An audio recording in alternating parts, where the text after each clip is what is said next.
One more. How are we on ammo? One bullet left. Let's make it count.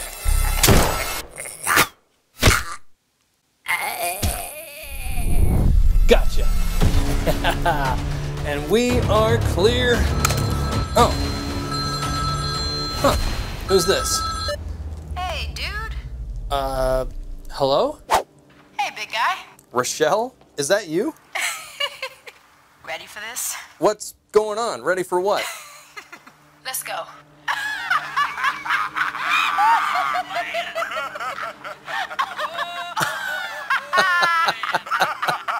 Really? Seriously, guys? Oh yeah, oh yeah, oh yeah. Oh.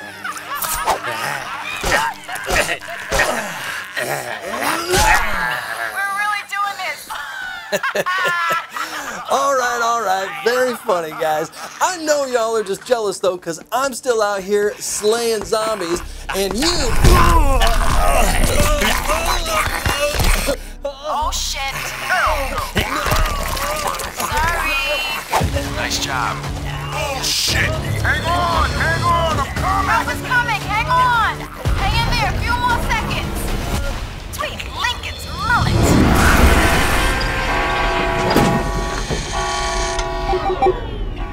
Hey, welcome to the show, guys.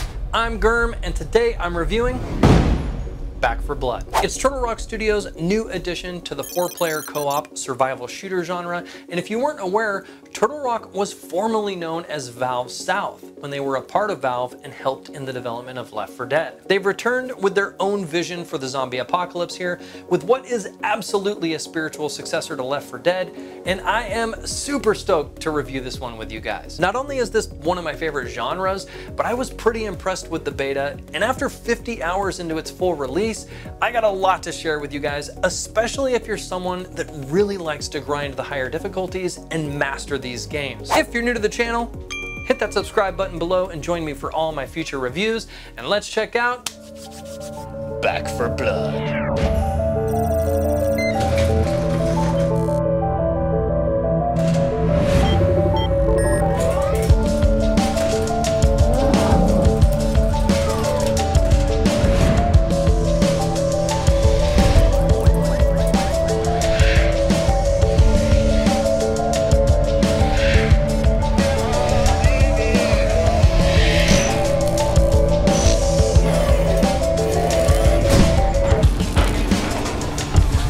Thanks again for joining me, guys. And before we jump into it, I want to be clear about how I'm approaching my review of this game, guys. I'm a veteran player of the genre who really loves getting challenged in these games, so I'm not going to be reviewing it from a casual perspective. If you're someone that only plays these games casually, you may find another review more helpful, honestly. Most of the reviews out there I've seen only cover the game on its easiest difficulty, which I didn't play for this review and will not be covering. I'm going to be focusing purely on the core experience I believe these games are targeting, which is primarily, if not only, found at their higher difficulty settings. If you do play these games casually, please, by all means, do stick around. You may just find a spark of interest into what it means to competently survive Back 4 Blood's most vicious potential. So let's get right into it, starting with its gameplay. The first question I always drive to answer when playing a co-op survival shooter is, how good of a racing game is it? It may seem like a strange approach, but they're very similar, and in my experience, it truly determines whether or not the gameplay will deliver the right amount of challenge and ultimately how rewarding it is to successfully beat those challenges. The levels are like racetracks. You need to move as efficiently as possible, memorize all the turns and straightaways, know when to slow down, how quickly you can make turns, and when to really punch it. You also have to race the track several times before getting to know it intimately, and mastering it is just the first step. Once you can competently traverse the track, you need to know when to react to certain situations, how to identify them ahead of time if possible, and depending on where you're at any given moment, what the best decisions are that'll help you reach the finish line.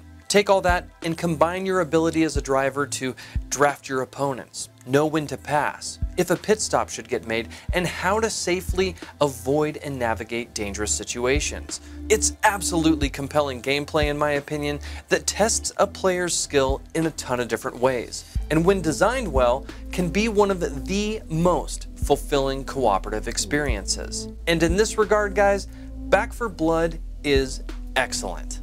First off, the maps are brilliant to play through with tons of options to strategize as a team. There's almost always places to take high ground or use ledges and drop-offs to kite and evade enemies. Pinch points are constantly accessible to pull back or push into if you need to bottleneck a horde, and they give you just enough space to maneuver as a team in its wider areas that allow you to be effective but also keep you closed in just enough that it never feels like you can actually break from the tension. And it does all this with its levels feeling like real places too, which makes for some really immersive moments. The game also gives you a healthy arsenal of weapons and attachments, tools and first aid items that allow you to be both effective in battle and to take care of your team, but I'm not going to dig into those. I'm going to focus on a few other aspects I think are most important and that really differentiate Back 4 Blood and make its gameplay so damn fun.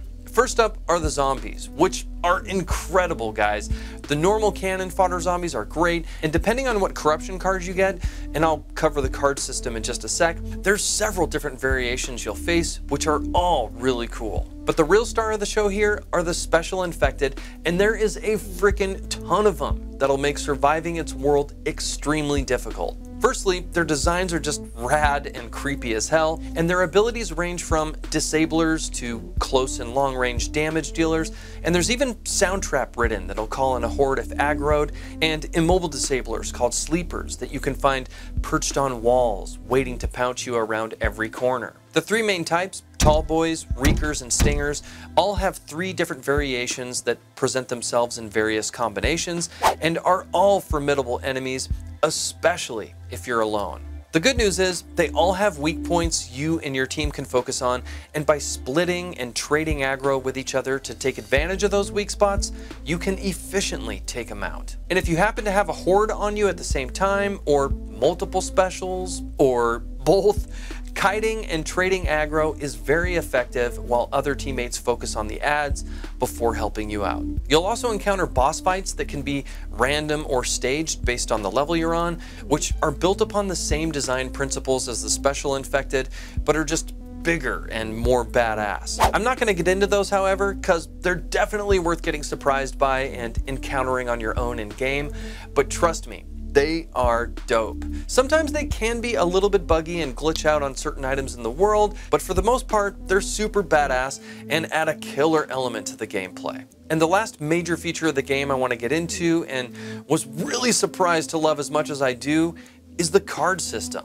There's 2 types of cards. Active cards you unlock in-game that can be used to build your own custom decks, and corruption cards that you get dealt before each mission that add various challenges to the level. And I'll start with the corruption cards. There's 5 different types, ranging from normal and special infected modifier cards that make the zombies harder to kill. There's cards that present time or objective-based challenges, where maybe you have to carry something all the way through the map. And there's even cards that'll change the weather or time of day of a level altogether. On one run, it might be clear and sunny out. On the next one, it might be foggy, totally reducing your visibility. And on the next one, it might be nighttime, or the power will be out in an area, and you'll be left with only your flashlight to guide you through the level. Some are fun, some are difficult, and some are just straight up punishing as hell. But one thing is for sure, they all deliver this constant flow of diversity from playthrough to playthrough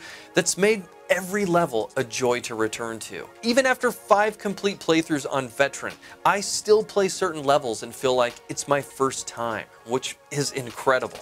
The active cards are just as cool, and I'll start by saying there's 8 different characters you can choose from who each have their own base perks and starting weapons. From there, you get to use the active cards you've unlocked and build custom decks based on the abilities and perks you want to boost in the game. It gets really interesting here too because you can get super creative, guys. For instance, I have an agility medic build that I made specifically for the character Mom, who already has a clutch instant revive ability. I have a sniper crit build for Jim, who does additional weak spot damage, a shotgun agility build, a damage dealer build using auto rifles, and a melee focused build that's also boosted by temp health. Some of the cards come with notably incredible perks as well, but at the cost of other abilities. So not only are the possibilities limited only by your creativity, but also by what you're willing to sacrifice for certain games.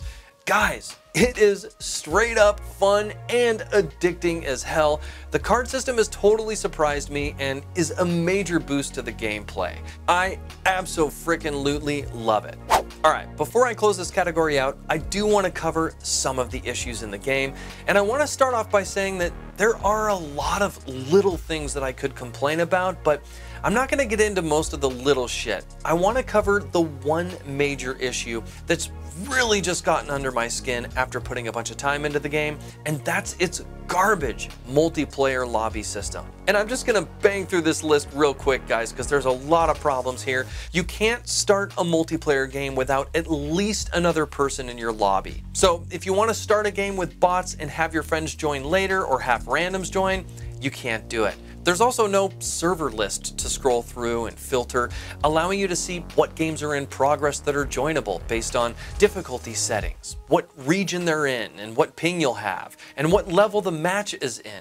And there's no vote kick option if you want to remove someone from your party. So if you have a troll or someone that AFK'd or someone that just isn't playing with the team, the rest of the team that does want to play together and work as a team gets punished and has to leave if they don't want to play with that one person. And on top of all that, if you turn crossplay off, the game will only search for other people on your platform that also have crossplay turned off. It's baffling. Honestly, I just can't understand the limitations here. Almost every other AA and AAA title in the genre offers these options, and I hate to call them out as being shitty console port design elements, but that's honestly what they are, and it is frustrating as hell. Outside of that though, Back 4 Blood is a masterfully crafted co-op shooter, guys.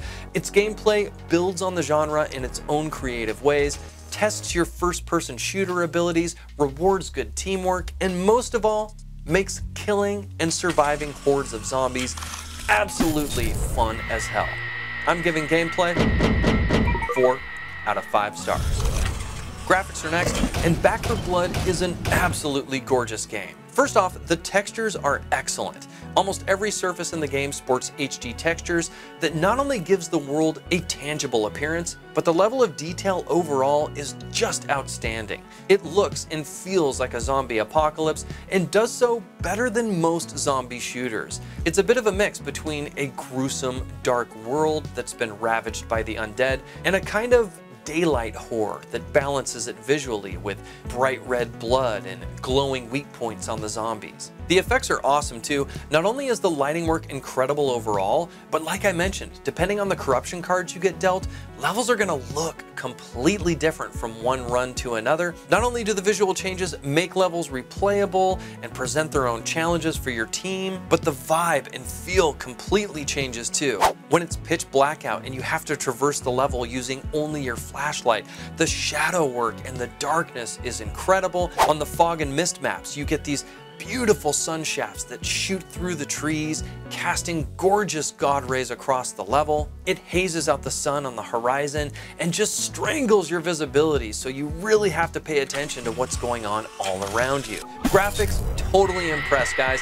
I'm giving them 5 out of 5 stars. Audio's up next, and the game sports a killer soundtrack. The main theme and in-game ambient tracks are cool, but the highlight for me are the incredible tunes they licensed for certain parts of the game. For instance, there's a mission where you have to draw all the zombies in an area away from a group of survivors that are trying to escape by blasting a jukebox at a local tavern. And this is one of the most incredible missions, guys. Molotovs and body parts will be flying around as you dive over the bar while you and your whole team frantically spray round after round at waves of zombies that pour in as Motorhead's Ace of Spades, or the Misfits' All Hell Breaks Loose, or The Devil Inside by Extreme Music plays in the background. It's some of the most badass shit, and its soundtrack is the frickin' star of the show here. Sound effects are excellent too, the weapons sound incredible, and the zombies are really well done. My only complaint here is that you will encounter the dreaded silent enemy that attacks you from behind. I'm not 100% sure if this is a spawning issue or an audio issue, but this problem is pervasive throughout the genre, and unfortunately, you will encounter it in Back 4 Blood and end up taking a ton of damage because of it, which can be frustrating. Outside of that though, everything was great here. I'm giving audio 5 out of 5 stars. Story's up next, and I'm happy to report that there is actually a story here, guys.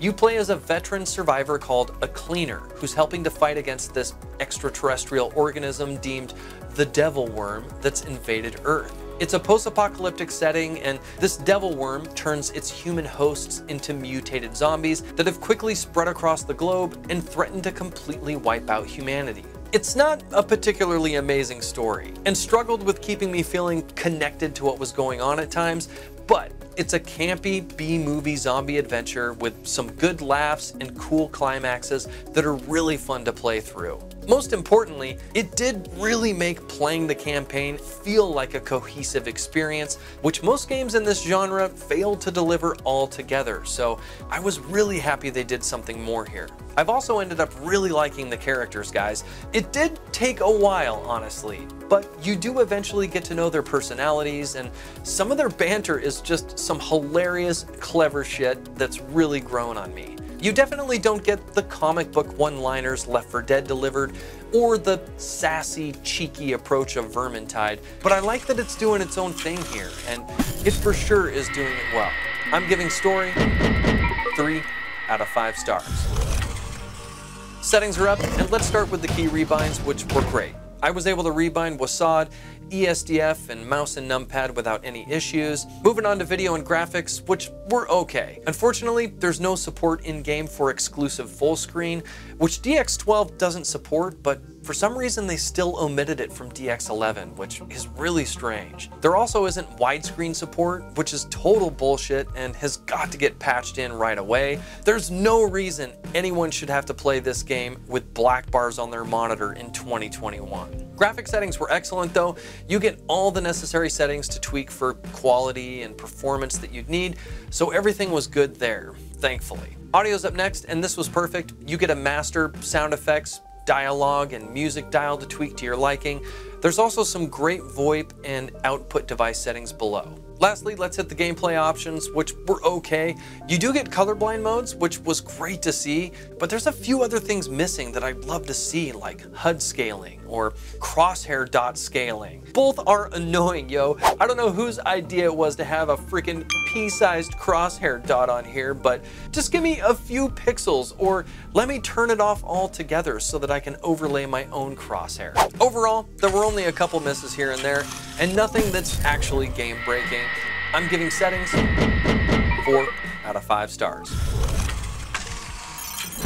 Let's give it a final score, guys, and I am absolutely in love with Back 4 Blood. It definitely doesn't get everything right, especially when it comes to its multiplayer, lobby, and party systems, and its lackluster PvP, which I didn't even cover here, and honestly, I didn't want to take the time to because it's just that bad. Outside of that though, mastering its levels, strategizing and coordinating with a team, and honing in your combat skills by tailoring character selection and different play styles with custom decks you build, it's incredibly fun and challenging and delivers some of the best co-op survival gameplay in the genre. I'm giving Back 4 Blood 4 out of 5 stars. Without a doubt, if you are a fan of the genre, it's a must-buy, guys. It takes almost everything Left 4 Dead did with its co-op campaign and either improves it, or puts its own unique spin on it. And I know there is some big disappointment with Turtle Rock omitting campaign PvP from the game, which I completely relate to. But Back 4 Blood does have a ton of content here to enjoy, with DLCs planned for the future. And if it's anything like what they've delivered already, I will highly recommend that as well. I'm absolutely going to be covering it as well. So if you're a fan of Back 4 Blood or the genre, please hit that subscribe and bell button below and join me for all my future reviews. Don't forget to give me a like if you enjoyed today's review. And if you want to support the channel, there's going to be a Patreon link that pops up here in just a second. I would love to have your support and to have you part of my community, so check that out. And I will see you on the next Gurm's Garage. GG.